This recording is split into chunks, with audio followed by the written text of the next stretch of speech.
பூ பூத்துருச்சு போல. லவ் மேரேஜ் பண்றாளாமே. நல்ல விஷயம் தானே.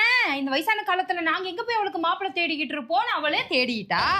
மாப்பிள்ளை டாப் கிளாஸ், ஏனா கோணாலாம் கிடையாது. மாப்பிள்ளை செம பர்சனாலிட்டியா இருப்பாருங்க. நீ ஆனா காஸ்ட் வேறையாச்சே அத்தை.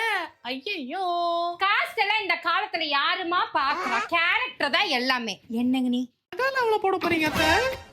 நகையா வரதட்சணையா அதெல்லாம் கொடுக்கறது சட்டப்படி தப்புமா? கொடுக்கவே கூடாது. அப்ப உங்க பையனுக்கு மட்டும் வாங்குனீங்க? நாங்களா கேட்டோம். அவங்களாதான் உங்க பிள்ளைக்கு என்ன போடணும்னு நினைச்சாங்களோ கொடுத்தாங்க. அப்ப நீங்களும் பொண்ணுக்கு போடணும் தானே? ஹலோ மேடம், உன் குடும்பமே என்கிட்ட பேசுறதுக்கு பயப்படும். இதான் உங்க அம்மா சொல்லி கொடுத்துட்டு இருக்காளா? ஏனி இதான் பிள்ளைங்களுக்கு சொல்லி கொடுக்குறீங்களா?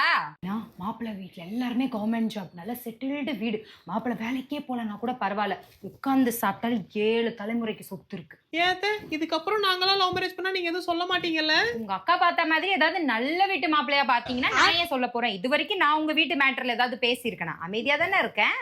மொத்த சொந்தத்துல நீங்க மட்டும் தான் மூட்டி விடுறீங்க. என்ன அசிங்கப்படுத்துறதுக்கு தான் கூப்பிட்டீங்களா? கிளம்புறா நீ. எல்லாரும் கல்யாணத்துக்கு வந்துருங்க.